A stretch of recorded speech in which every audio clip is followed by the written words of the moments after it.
ജീവിതത്തിലെല്ലാം നഷ്ടപ്പെട്ടു എന്ന് കരുതുമ്പോഴും ആത്മവിശ്വാസം കളയാതെ മുറുക്കി പിടിക്കുന്ന ചില മനുഷ്യരുണ്ട്. അങ്ങനെ ഒരു കഥ കേട്ടാലോ? അതിനു മുൻപ് വീഡിയോ ആദ്യമായി കാണുന്നവരുണ്ടെങ്കിൽ ചാനൽ ഒന്ന് സബ്സ്ക്രൈബ് ചെയ്യണേ. തായ്ലാൻഡിൽ ഗുഹയ്ക്കുള്ളിൽപ്പെട്ട കുട്ടികളുടെ കഥ കേട്ടിട്ടുണ്ടോ? 2018 ജൂണിലെ ഒരു ദിവസം ഫുട്ബോൾ പരിശീലനത്തിന് ഇറങ്ങിയതാണ് തായ്ലാൻഡിലെ ഒരു ഫുട്ബോൾ ടീം. 12 അംഗങ്ങളും പരിശീലകനും അടങ്ങുന്ന ടീമിലെ അംഗങ്ങൾ മിക്കവരും 11 മുതൽ 16 വയസ്സ് വരെ പ്രായമുള്ളവർ.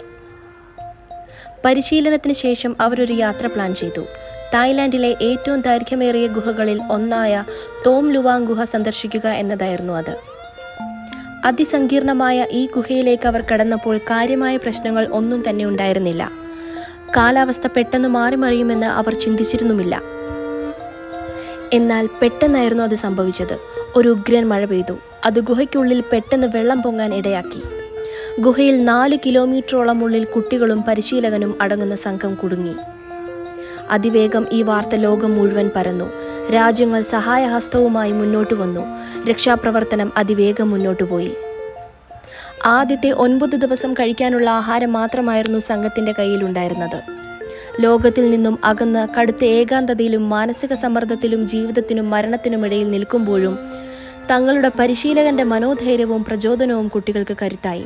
തങ്ങൾ പ്രതിസന്ധിയെ അതിജീവിക്കും എന്നവർ ഉറച്ചു വിശ്വസിച്ചിരുന്നു. തങ്ങൾ കുടുങ്ങിയെന്ന് മനസ്സിലാക്കിയ കുട്ടികൾ ഗുഹയുടെ മതിലിലേക്ക് 16 അടി ദ്വാരം കുഴിച്ചൊരു വഴി കണ്ടെത്താൻ ശ്രമിച്ചു. പക്ഷേ പിന്നീടവർ അതുപേക്ഷിക്കുകയും ധ്യാനിച്ചും മനോനിയന്ത്രണത്തിൽ ഏർപ്പെട്ടും സമയം കഴിക്കുകയായിരുന്നു. 17-ാം ദിവസം തായ്ലൻഡ് നേവി സീലുകൾ കുട്ടികളെയും പരിശീലകനെയും കണ്ടെത്തുകയും അവർ ഒരു പുതിയ ജീവിതത്തിലേക്ക് തിരിച്ചെത്തുകയും ചെയ്തു. അതിജീവനത്തിൻ്റെ വലിയൊരു പാഠമാണ് തായ്ലൻഡിലെ ഈ കുട്ടികളുടെ കഥ. വീഡിയോ ഇഷ്ടപ്പെട്ടാൽ ലൈക്ക് ചെയ്യുവാനും സബ്സ്ക്രൈബ് ചെയ്യുവാനും മറക്കല്ലേ.